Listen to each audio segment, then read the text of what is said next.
Hey, this is Jason Kleberg from the Force 5 podcast, a show that forces a guest to come up with a movie-themed top 5 list topic, and then we reveal our picks on air. Top 5 heist films, top 5 tearjerkers, top 5 movie dogs. Every show you'll be asking yourself, what would be on my list? Guests include directors, screenwriters, actors, podcasters, musicians, authors, and even a professional wrestler. Subscribe to the Force 5 podcast, and you won't just be a listener, you'll be a list nerd. The Force 5 podcast, available wherever you're listening now. Do you love movies? So do I. What's up, y'all? It's KB, and I love movies, inviting you to listen to The Conversation, a film podcast where passion meets perspective and opinion. From the old school to the new, I invite a guest on to discuss the movies that thrill us, challenge us, break our hearts, or even blow our minds. There's always new episodes dropping wherever you get your podcasts. So join the conversation. We don't just watch movies. We love talking about them too. The Conversation with KB Loves Movies, a part of Someone's Favorite Productions podcast network.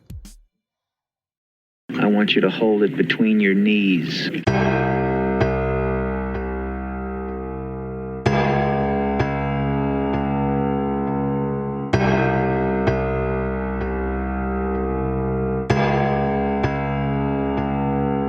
Welcome to Wake Up Heavy, the world's greatest horror movie podcast.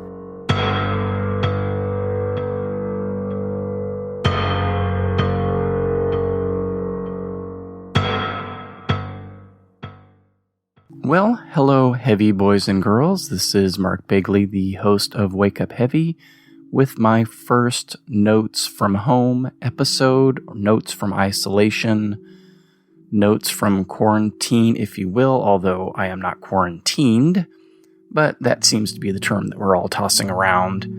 I just thought I would put out a little quick episode with some news and notes, with some movie viewing that I have done alone and with my family, and little bits and pieces here and there that have been going on for the past, I guess, close to 7 weeks now. My daughter and I got put basically on the stay-at-home order on March 16th. So she has been home from school since then, and since she's been home from school, I have been home from work. But my office shut down most operations at the office around the same time or shortly thereafter. Either way, we've both been home. My wife, I think, started about a week and a half after we did.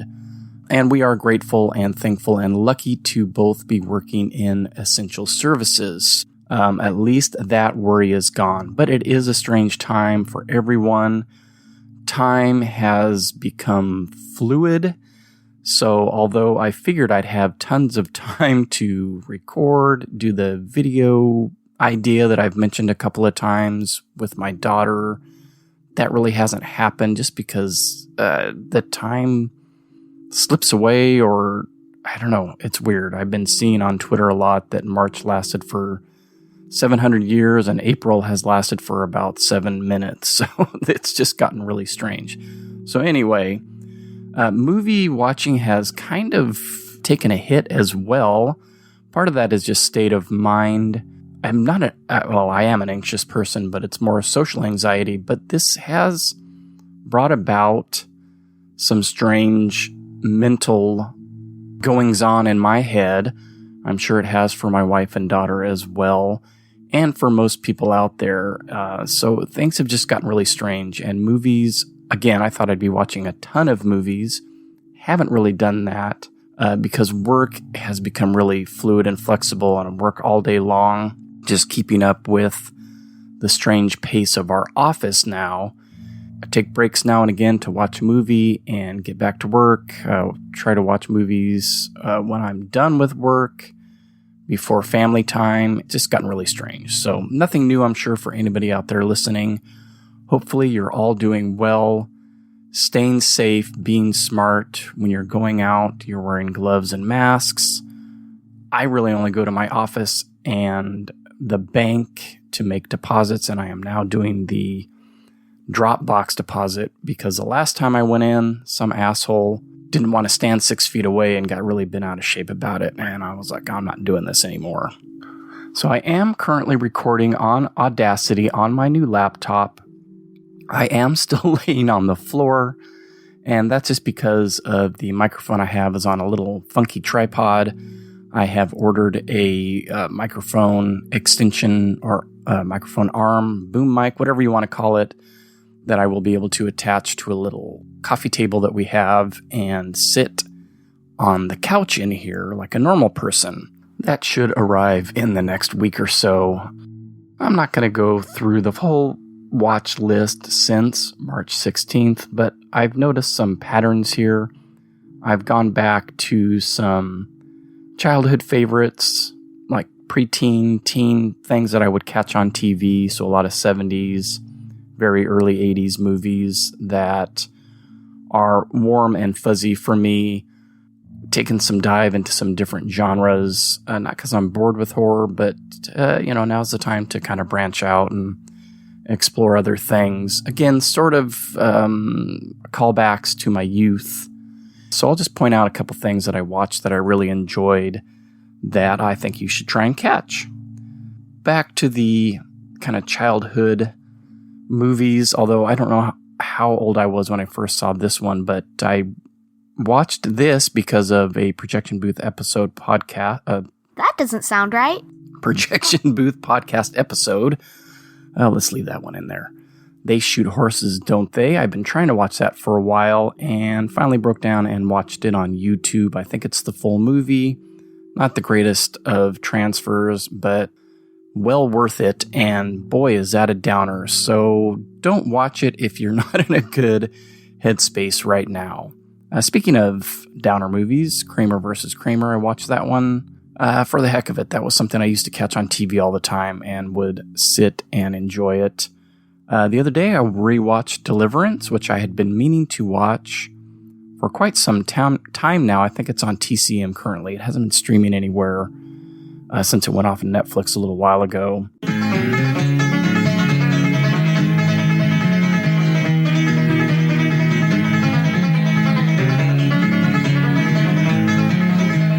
A new watch for me was Report to the Commissioner, also on TCM, and this was kind of during their 70s New York gritty film series.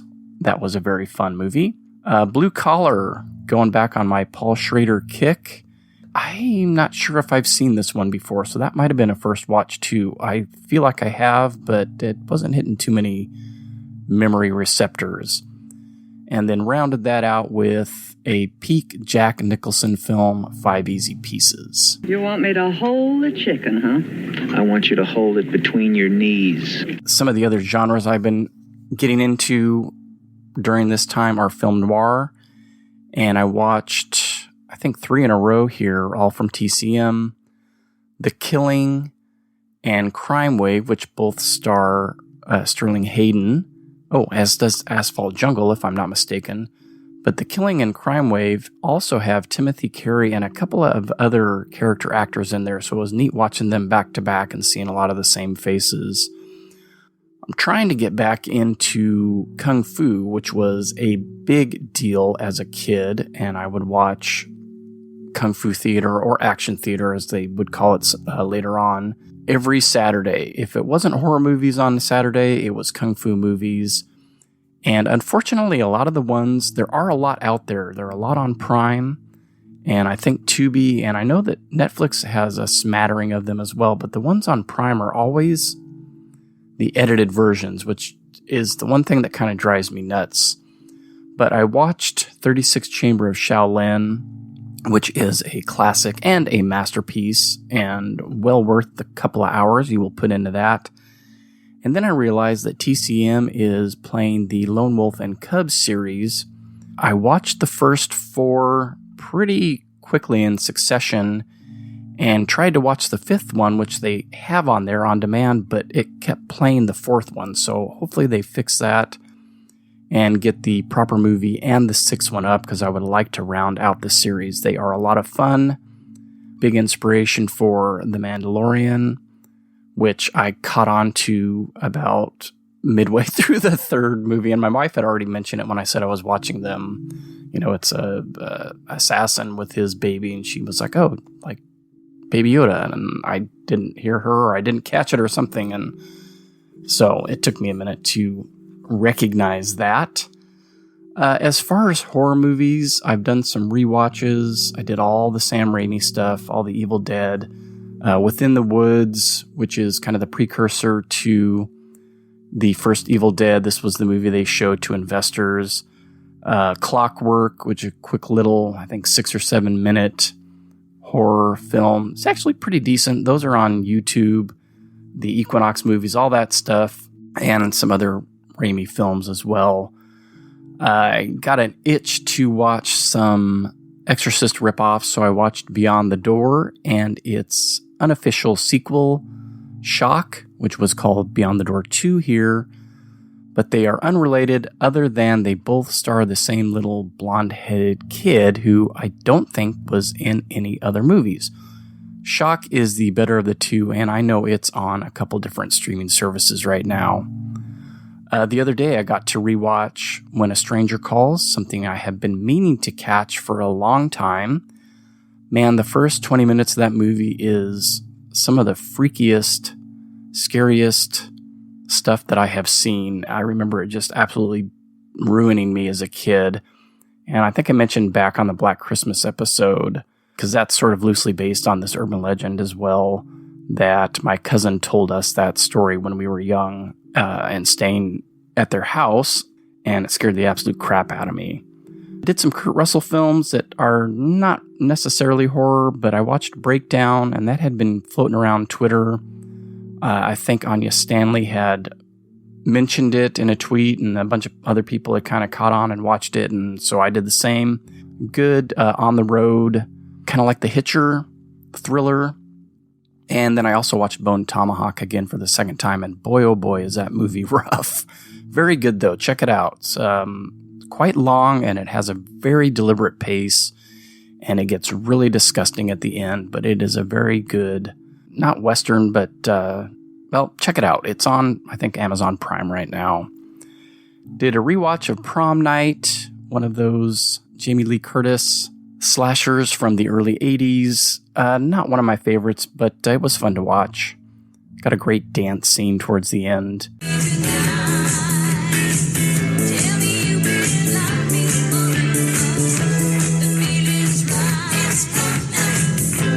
And then the movie that I think I've mentioned, if not on an episode, probably not, since I haven't done that many, but definitely on social media, The Cinder from 1982. I plan on doing a Why Didn't I Rent This on that episode, so I won't get into it now, but if you want to watch it before I do an episode, it is playing on Hulu and Prime and Epix right now, so you've got a good chance of catching it. Rewatched The Exorcist because I finally figured out that I don't have a DVD of this. I have 2 VHS copies that I found in my garage recently, and I've been asking family and other people if they had borrowed it, and I just think I never had one. It was on Shudder, but it may be gone by the time this episode comes out. Rewatched Alucarda for the second time, and that one is on YouTube. I don't think it is streaming anywhere and has never been since at least I've had streaming services. Trippy satanic cult, nunsploitation flick, and it will, if that's not your bag, don't watch it. And then my favorite rewatch, probably of the month, was Targets, Peter Bogdanovich's first film with Boris Karloff, and it is a spin on the Charles Whitman story. Very well done. This is a movie that I probably should own because I really get the itch to watch it pretty often, but it was on TCM. Maybe I'll do an episode on that. I saved my recording of it so I can watch it again. Some of the new stuff that I watched, Daniel Isn't Real, which is on Shudder. That was a pretty decent. I'm not sure how to describe it. Gets really trippy. There's some great effects. Stars Arnold Schwarzenegger's son, if that's a draw for anybody. But that's on Shudder, so that's an exclusive to them. And I watched The Platform, which everybody has been talking about, on Netflix, and enjoyed it up until about the last 20 minutes or so. Interesting, kind of high concept movies, which can either nail the landing or not, and this one did not nail the landing for me.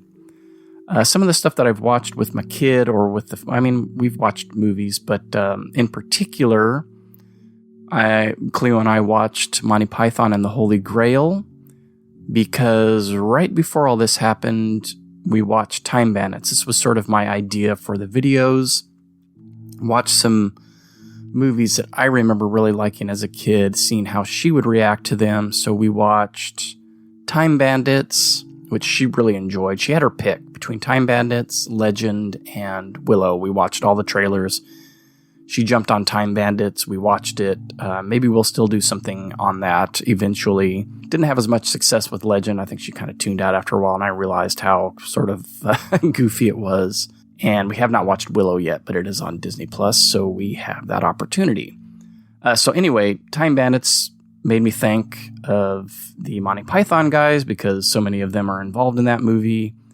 We had started watching Monty Python and the Holy Grail a couple months back before one of her dance classes, and she had to leave and was bummed out that she had to go. And I said, well, hey, it's on Netflix, so we can watch it whenever you want. And so we finally broke down and did that, and I think she got a big kick out of it. And then last week I started kind of thinking what would be a good horror movie to introduce her to at 12 and a half that wouldn't be too much, isn't too incredibly violent or gory or sexual or has a ton of nudity. And I thought of Alien. Then I realized that Alien Day 4/26, which has now passed, was coming up, and so we went ahead and watched it on Sunday, and I think she did okay with it. Other than the chest burster scene, it isn't too terribly gory, and we watched so many gross vet shows, I don't think it affected her at all. Maybe I'll get her to talk about it real briefly here at the end, but we did get a nice little clip of my wife getting the crap scared out of her. My daughter knew that a scare was coming up in the movie, and so she was filming it. You can hear it here. At the end is my wife shrieking in terror at the Dallas in the air shaft scare.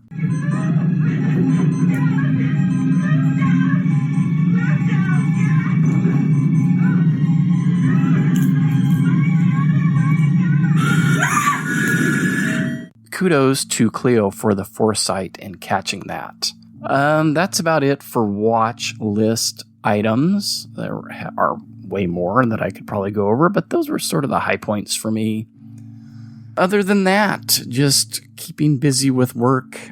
I don't know how many of these I'll do. I don't know if I'll ever get to the video thing, simply because some of the stuff that I need to order from Amazon, again, is going to take weeks to get here, which is totally understandable, and that's fine. It's just, I don't want it to be super low iPhone quality, but it might have to be. So maybe we will finally get to doing that. In the meantime, here is a quick discussion with my daughter about those movies that we watched together.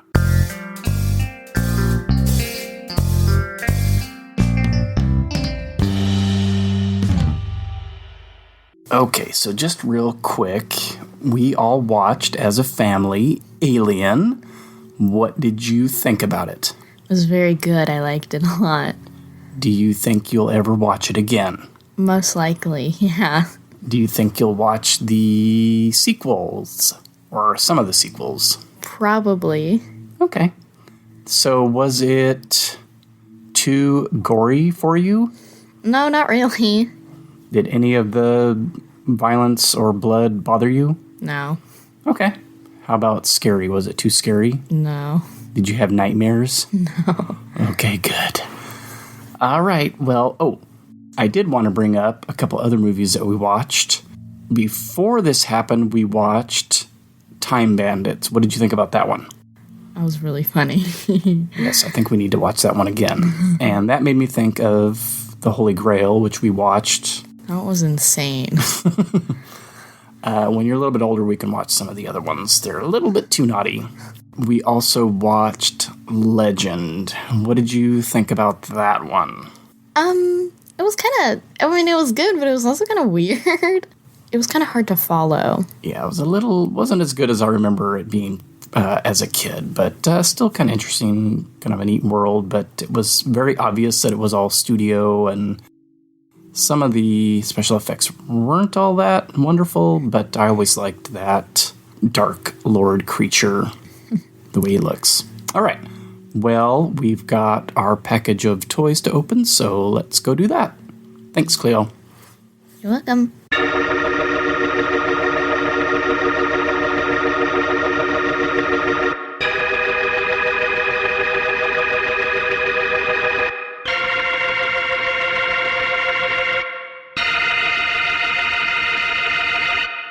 Let's see. The only other thing I really have is SoundCloud has kind of offered a support link that you can add to your profile. So I went ahead and did that. As I mentioned, my wife and I both work in essential services. We're not hurting for money. I did have to buy a new laptop. I'm buying the new mic stand, but it's up there. It's my PayPal Me link. If you go to SoundCloud to Wake Up Heavy, it's right below the banner. Kind of can't miss it.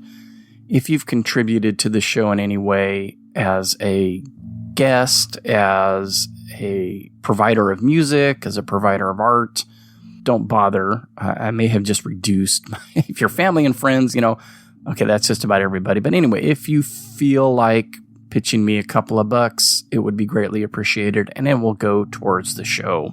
That is about it.